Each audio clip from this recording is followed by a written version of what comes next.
Greetings to all, and thanks for joining us. I ask you to note in chat on the system there where you're from and introduce yourself. We welcome you to another IC Talk sponsored by the international community of the Society of Professional Journalists, a community that encourages press freedom globally. We use one-on-one conversations like this to dig into issues affecting journalists around the world, press freedom and threats to independent inquiry. And sometimes, as now, it is with an expert in a field that has local and global implications, giving us frontline journalists, giving you journalists direct access to these experts. The format is simple, a conversation. We encourage you to take part by asking questions. Please use the Q+A feature, the Q&A feature. I will be reading out your questions, so please be concise. And by the way, let's reserve using the chat feature to communicate with the co-chair of the international community, Dan Kubisky, if you have any technical questions or want more information about the international community or about SPJ. We are recording this session and we'll put it out on our YouTube channel. And now I would like to introduce our guest. Bryan Fogel is an Academy Award-winning director for Icarus and a 2017 Sundance Film Festival Special Jury Prize winner. He received the Edward R. Murrow Award for Journalism, was nominated for the BAFTA Award, 3 Emmys, and the DGA Award for Best Direction. His latest movie is The Dissident, which I hope you all have been able to see. I have, and I recommend it strongly.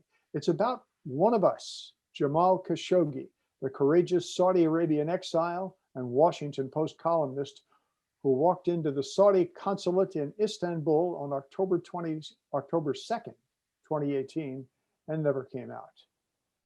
Welcome, Bryan Fogel. I watched your film today and was outraged, saddened, inspired, and impressed. The Dissident, why did you want to make this film? Well, I think many of us in this community were completely outraged by the murder of Jamal. The idea that someone in the free world who had left his country and self-exiled to basically speak truth to power could be murdered in such a horrific fashion in his own country's consulate, no less, in a foreign land in Istanbul, was a truly shocking and outrageous crime. But then when you got into the details of it and who Jamal was as a person, what he was writing about, what he was advocating for, I became impassioned to want to try to tell his story as I believe only cinema can do. And to that extent, I didn't want to make an archival film. I didn't want to put together a news story, and in the story of Hatice Cengiz, his fiance, and in Omar Abdulaziz, I found the love story and the protagonist, and hopefully, have crafted a film that has some real beauty and has resonance in the world that I think so many of us that are fighting for press freedom find ourselves in. This is just do some background on the story. Going back a few years to the Arab Spring in 2011, Tunisia, Egypt, and other countries are struggling toward greater freedom, and what looks like progress in that government turns into brutal repression. Jamal Khashoggi is writing that the Saudi royal family is behind the counter-revolution crackdown. That it is the Saudis who don't want to see more freedom anywhere in the region. But at the same time, he sees that family is liberalizing Saudi society in certain ways. So, Bryan, Khashoggi was torn. Look, he was torn, and in the beginning of Mohammed bin Salman coming into power, he was very supportive of the young prince. His Vision 2030, his idea to bring Saudi into the future, and if you know a lot about, or a little bit about Jamal, I mean, here's a guy who was educated at Ohio State University, was fluent in English, had spent the majority of his professional life, traveling back and forth to Washington and London. So this was a guy who knew how democracies worked, how Western governments worked, and accepted that his country was a monarchy, and accepted that there was not a democracy in his country, but also saw that prior to Mohammed bin Salman, I can't speak to this personally, but that there wasn't at least an ability to have input. And as Mohammed bin Salman took power, he saw a crackdown in his country that he had never seen. He saw a suppression of freedom of speech and press that he had never seen. He saw human rights violations that he was appalled by. And he saw his country, at least as he saw it, heading in the wrong direction. On one hand, here's cinemas opening, and women are being granted the right to drive. And on the other hand, his friends are being locked up. Heaven forbid they send out a tweet not in full agreement with the Crown Prince or one of his policies. And this was a huge irony to what was being presented as the progressiveness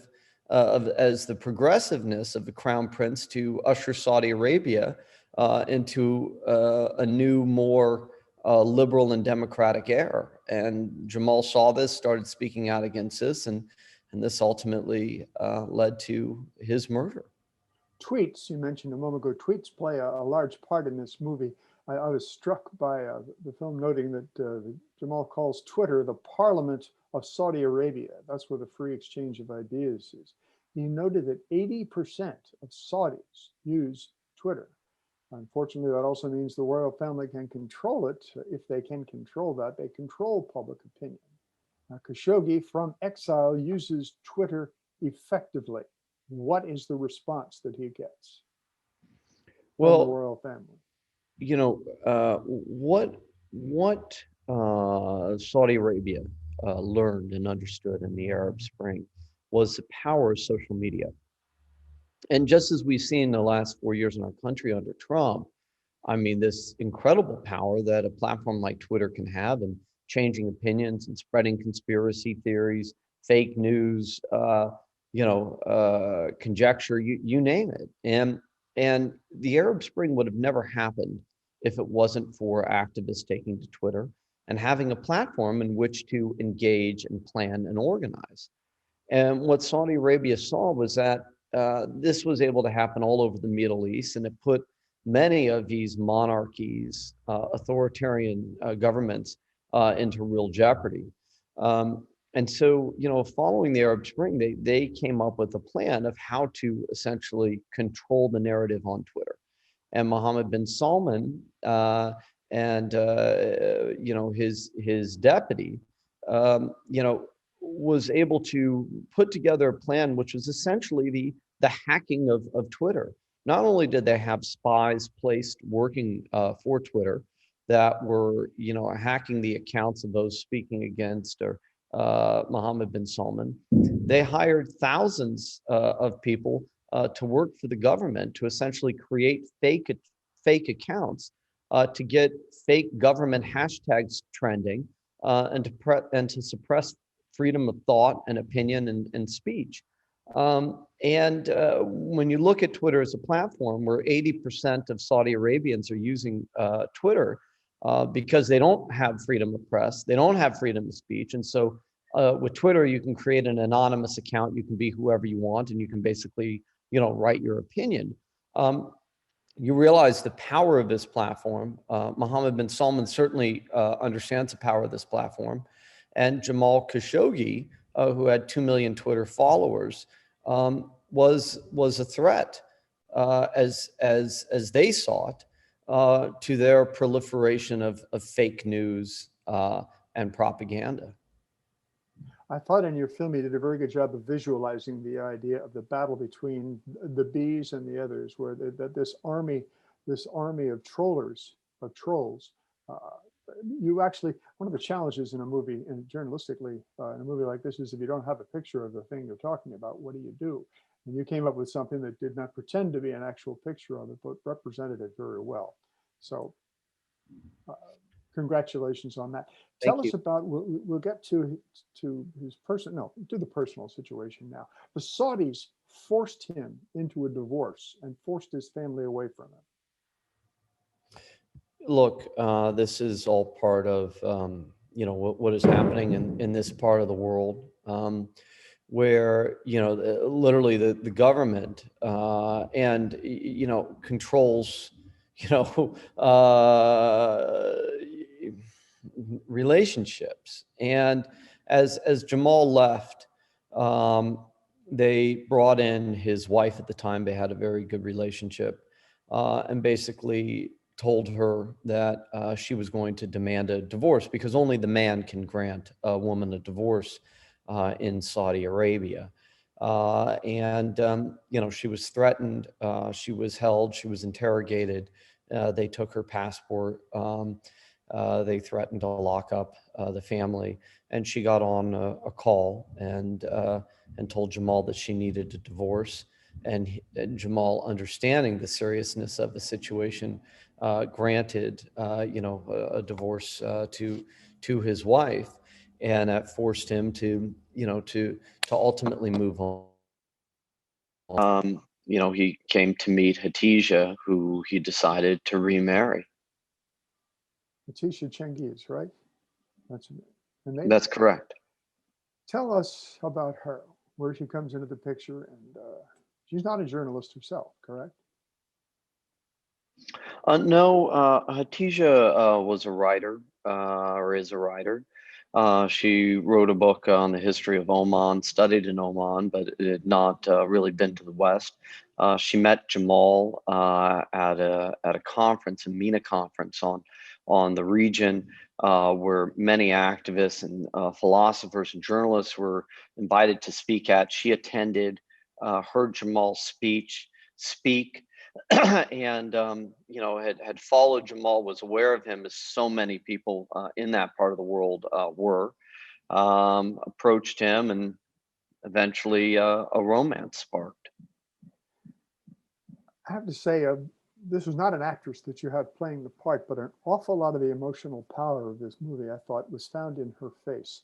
So I thought she seemed to be, and not acting at all. You caught a genuine quality there. So congratulate you to there. Now, she accompanied him to the Saudi consulate in Istanbul that day. Let's review why he went there. Well, under Turkish law, for her to be legally married to Jamal, he had to prove that he was divorced. And so he needed this paperwork from Saudi Arabia to show that he was in fact divorced. And so it was actually his third trip to a Saudi consulate to get this paperwork.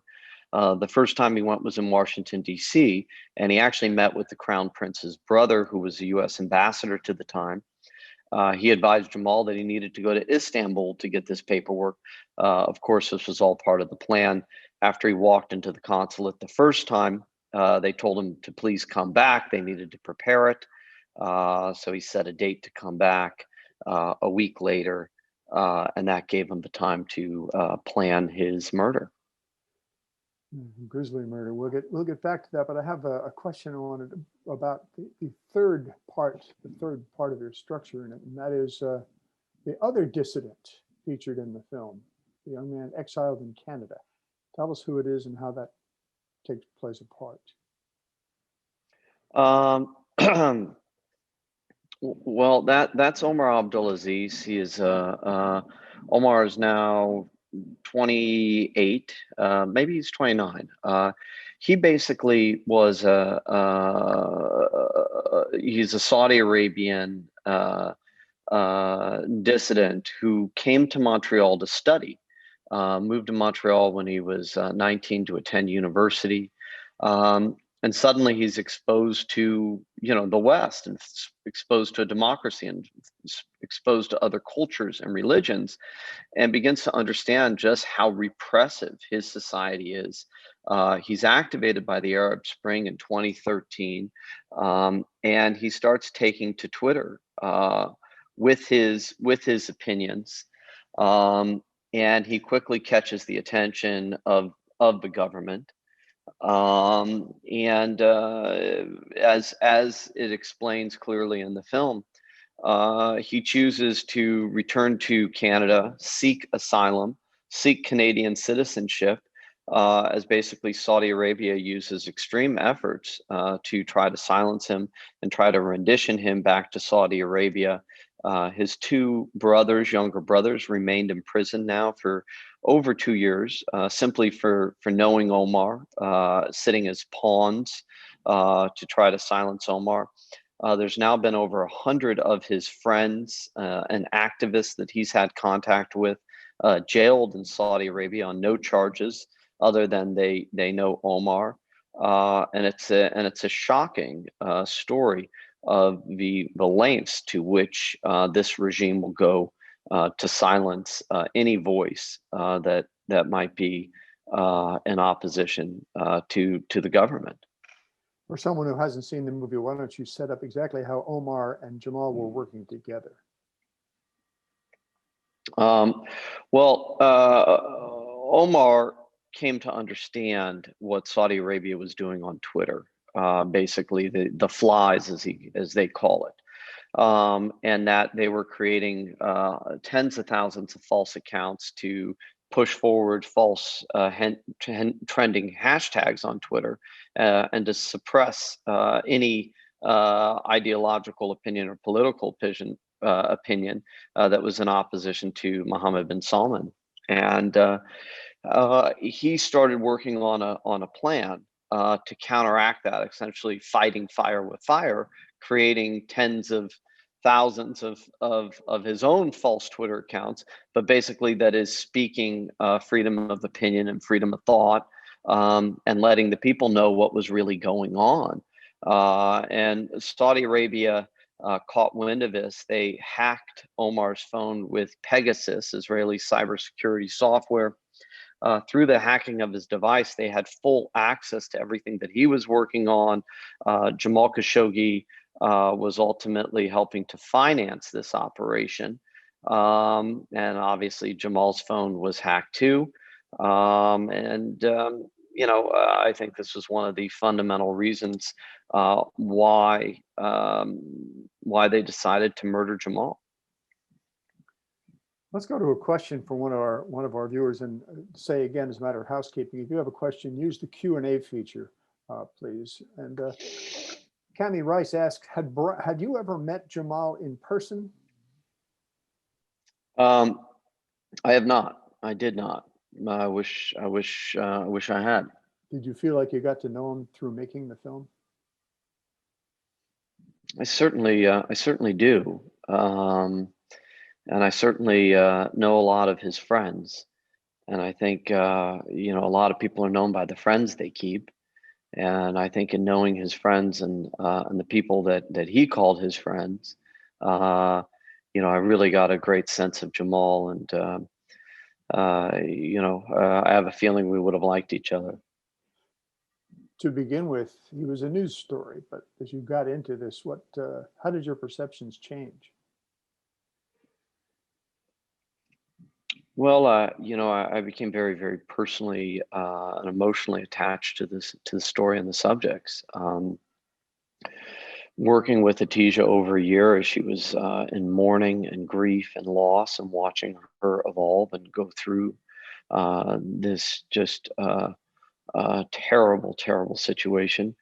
And then, working with Omar and seeing the true threat on his life and what he was dealing with and is dealing with in his personal life, takes a toll. The crime is shocking, and I think what is even more shocking is to understand that there really has been zero justice done in the case of this murder, despite the global outcry. The members of the G20 and so many massive global companies and banks and hedge funds that continue to do business with the kingdom, despite these human rights violations, is pretty shocking. Have you ever, this question from Robert Buckman, have you ever received any threats yourself for making this film? I have not. That's good. Is there, And you know, I hope it'll continue that way. And the Saudis have done a lot of things on through social media and trying to put up fake reviews of the film and go on IMDb and Rotten Tomatoes and avenues like that. But I haven't felt any personal threats. another question from Benjamin Bathke. Like Saudi Arabia, Turkey has its own track record of jailing journalists and stifling free speech. Transparency of the public prosecutor and the other officials who appear in the movie make Turkey look very good. Were you conflicted presenting Turkey as you did? Did you think about pointing out the other side of it in the movie? There was a very, very clear objective for me, right? I wanted the Turkish government to provide me with evidence, to provide me with exclusive interviews, to provide me with the transcript, and help me to craft this story behind the murder of Jamal Khashoggi. I knew that I had to pick my battles. This was not the film to take on Turkey or Erdogan or their human rights violations or their press freedom issues. That's a different movie. And so, I think as any journalist, you gotta pick the battles you're going to fight. And in this case, I was there to tell the story of the murder of Jamal Khashoggi.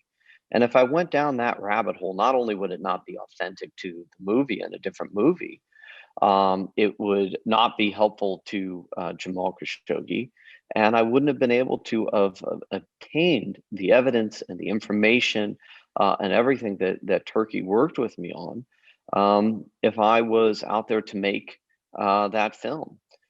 So I made a very conscious decision that I was not going to go down that rabbit hole, despite what might be my own personal opinions or my own personal feelings in this regard.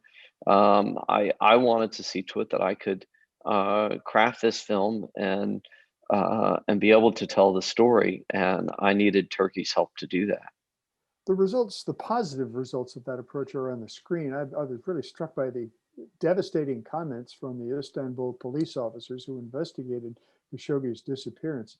The detailed, often uncomfortable details about the disposal of his bodies. Now that's very important to the film.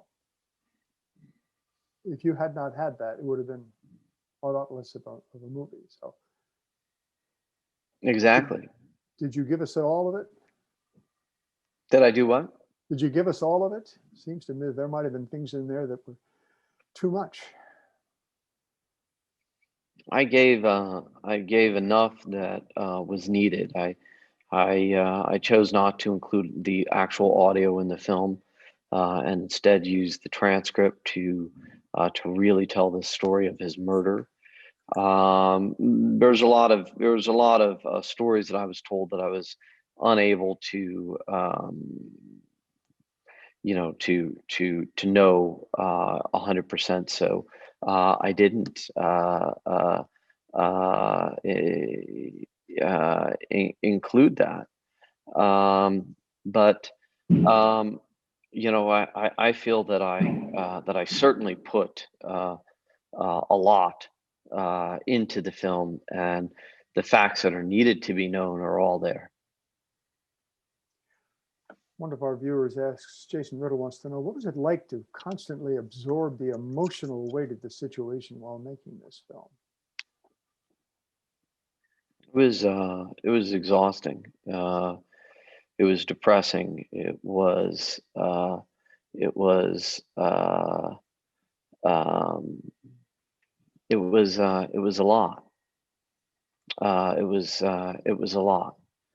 And it was a lot to absorb on a daily basis, being embedded with Atija, being embedded in Omar, spending 8 months in Istanbul, 4 months in Montreal, traveling with Atija to Geneva, to Brussels, to London, to Washington. It takes a toll, but but it's part of the journey, and I'm so honored and grateful that I was able to do this. Now, in the movie, we see Donald Trump appearing and basically undermining attempts at retribution against Saudi Arabia. That's my summary. But do you think the new administration in the U.S., this is a question from Rahman H., do you think the new administration in the U.S. can now take some additional steps toward holding the Saudi regime accountable? I think that Biden is really taking some measures, and we've seen the freeing of Loujain al-Hatul last week, the Saudi women's human rights activist, which was incredibly encouraging. I think that was a major white flag to the Biden administration. And we've seen the embargo, or not the embargo, that he blocked the $500 million weapon sale coming into office that Trump had pushed through. And we're seeing the release of the transcript that is forthcoming from the CIA and intelligence operations, and I think that's really exciting. So I think there's a lot to be optimistic and hopeful for. I have some more praise for you. The film is a journalistic documentary, but it's also a great looking and suspenseful film. All those shots in Washington and Istanbul and Montreal and Riyadh, they look great. Congratulations. You did an excellent job of visualizing things, including things not visual, such as emails. Talk about the approach you took for all of the emails and all the tweets in this movie. How do you make that into cinematic form so that it's not a drag? For me, it's about crafting a cinema. And in this story was clearly a thriller and has all the elements of a global thriller and a high suspense intrigue. And so I looked at, looking at how to tell that story cinematically. And I looked to filmmakers like Paul Greengrass, who did The Bourne Identity, or David Fincher and his work, and using those devices that really work in cinema. And so my mindset is always in, how do I tell this story to engage an audience? And then, that comes the use of CGI and motion graphics and animation and the editorial choices and the musical choices, and how we're telling that story very purposefully to engage an audience, to hopefully create an emotional response so that people care about what they're watching. Another viewer question, Ken, this is an interesting, well, they're all interesting, but can you explain how the Turkish police obtained the audio recordings of Jamal's murder? Why didn't the Saudis delete that?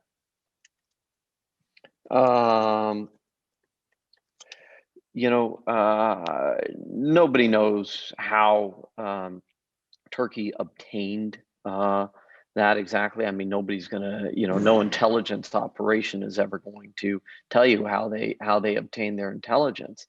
But clearly, that audio and the surveillance cameras and everything else that was gathered, put the nail in the coffin and led to Saudi Arabia to finally admit that he had, in fact, died inside that consulate. And, I think it also just speaks to the power of intelligence operations to put forward truth when they want to. Another, Chris Fisher wants to know, how hard or easy was it to get cooperation of some of the sources, including the Turks and the UN rapporteurs, to give you the depth of information you needed?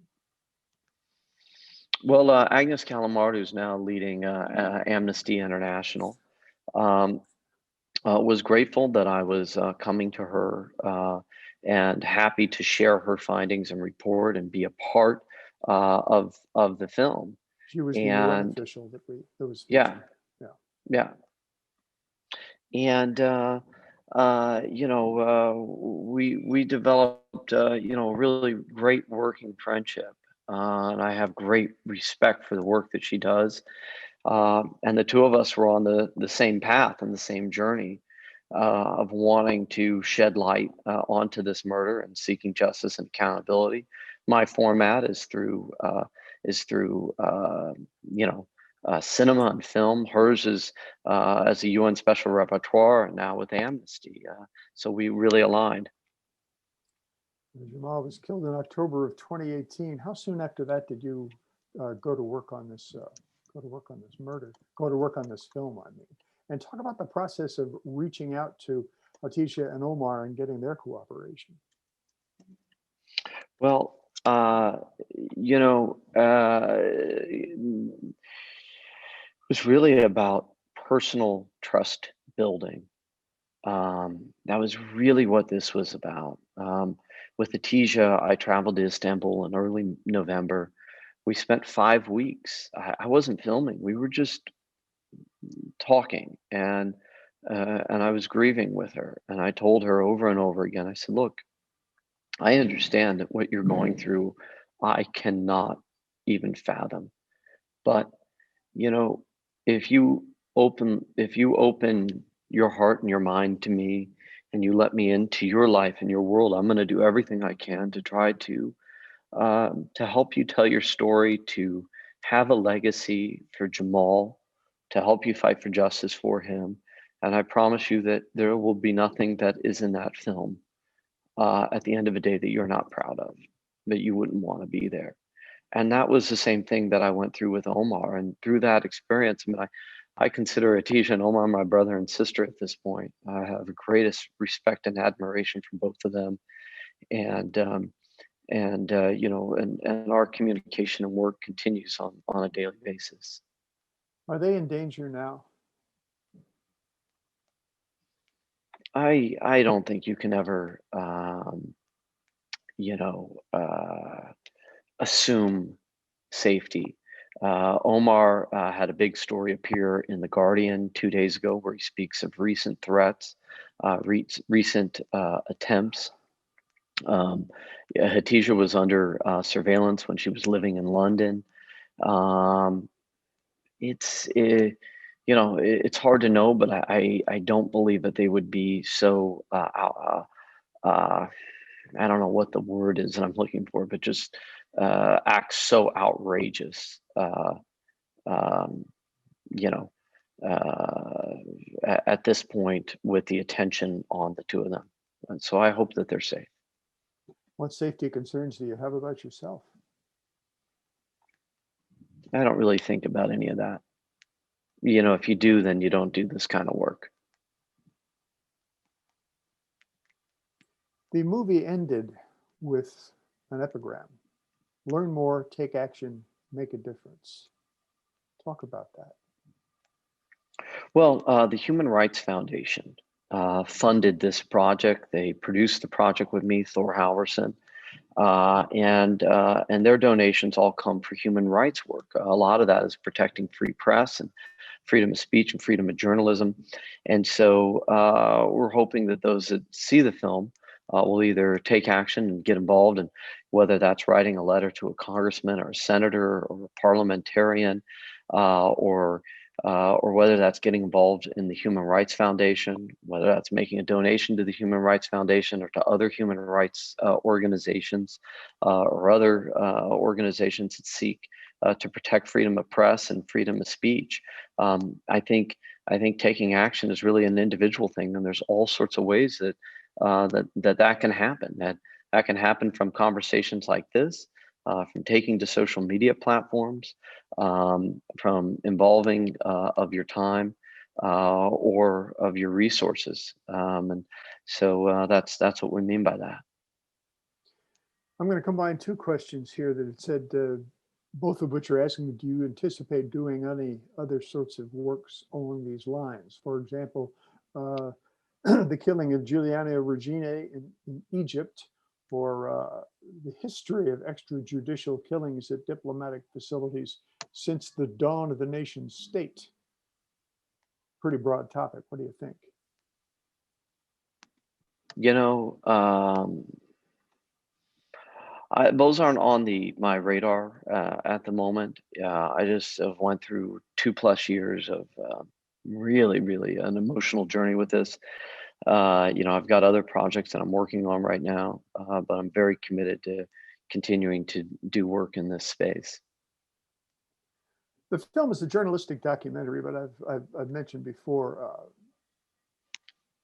how terrific it looks. I was also struck. I'm sorry for all this praise. I know you hate to hear it. The editing of it. There's a sophisticated structure of intercutting story elements here. I've done enough cutting myself to know you do this for pacing, but the risk is a confused audience. I think you succeeded, but how did you deal with that? How did you avoid confusion? Um, what do you mean by avoid confusion? If you cut among many places and many storylines and many aspects of the same storylines all at once, without repeating things, the fear would be you don't orient your viewers when they need it. And I know when you're in the middle of editing, sometimes it's hard to know if you've done that or not. So if I'm off base, just tell me. But that's what I was thinking. This is directing a film is not a solo endeavor. While I might get a lot of the credit and I become the face and the voice of the film, and certainly the drive, I surround myself with an incredible creative team. And when you're putting together a project like this and you look at the end credits of that film, I haven't counted on my guess that there's probably 800 or 900 names that come up. And I have an incredible team of collaborators and editors that work with me, and Mark Monroe, my writing partner, because even though nothing is scripted, ultimately you're boiling down hundreds of hours of footage to create a script, to basically to tell a story. And that is the construction of the film that takes the tens of thousands of hours and hundreds of people to put together, and some pretty substantial financial resources to make that all come together on the screen. And the choices that we're making creatively and editorially, even the beginning of the film where you're not starting on Khashoggi, you're starting on Omar Abdulaziz, and you're coming in through a drone shot into the hotel where he's hiding in Canada, are these choices that are being made to engage an audience. There's different kinds of filmmaking. There's documentary filmmaking that's just a news story, and that's what Frontline does on PBS, and they do a great job of it. I'm more of a visual storyteller, where I'm looking at the craft of cinema to craft a film much like Alfred Hitchcock would, or David Fincher would, or Paul Greengrass would, or perhaps Steven Spielberg, or these kind of storytellers that are able to take the camera and then editing and music and sound and graphics and all of these techniques that make for a great film. I try to apply to my work in making documentary. One technique you didn't use was a narrator. Did you give that much thought? Absolutely not. Why? Why do I need a narrator? I have characters to tell their own story. Narrator can move things along more quickly at times. I mean, what I mean is, I follow you, but if you had used one, what would have been different about the picture? It wouldn't have been my movie because I would have never used one. Right? That's fair enough. Was there anything in here that you were worried about getting out as a secret before the film was released? I don't mean in terms of Hollywood business. So I'll read you the question that made me think of this. Rock My Age says, the information, you mentioned the hacking of Khashoggi's phone and that of Omar, and the information was a contributing factor in the killing of him. Different question. How did dissidents protect themselves from that type of threat? Yeah, I'll get back to where I was before, but how did they protect themselves? They're in danger all the time.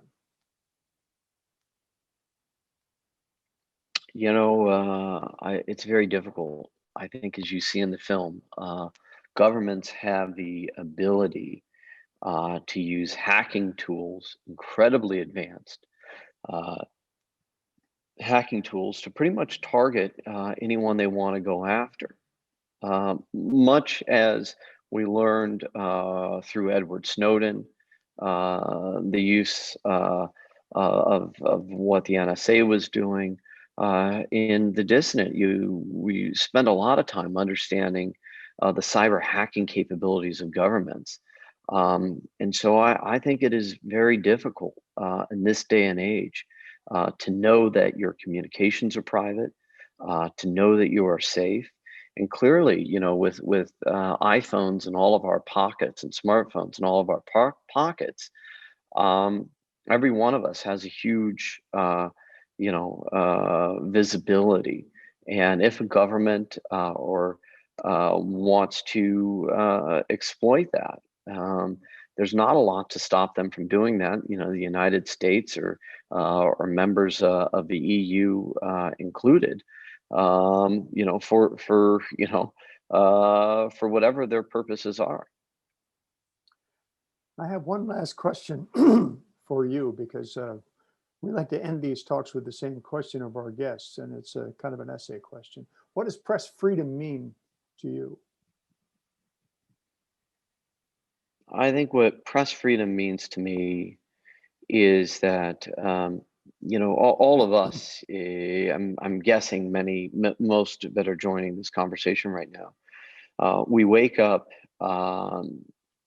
in countries where we are able to speak an opinion, where we're able to write a thought, or in my case, make a film, or publish an article, or send out a tweet, or post something on our social media without the fear of retribution, without the fear that we might be arrested for that opinion.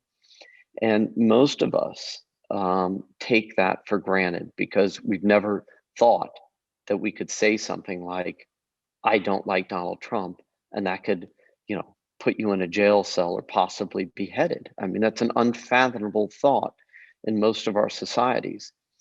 But in Saudi Arabia, that is not just a thought, that is a reality. So press freedom to me is that any person in the world, living anywhere, under any government, is able to speak an opinion that is their own without fear of retribution or jailing, or in the case of Jamal Khashoggi, murder. Thanks very much. We've been talking about the film The Dissident. Our guest has been the director, Bryan Fogel. Bryan, thanks very much for being with us tonight. As I said before, terrific film. I really appreciate it, Steve. Thank you all for joining, and please, do what you can to spread the word about the film and get people to see it, because I hope that some real meaningful impact and change can come from it.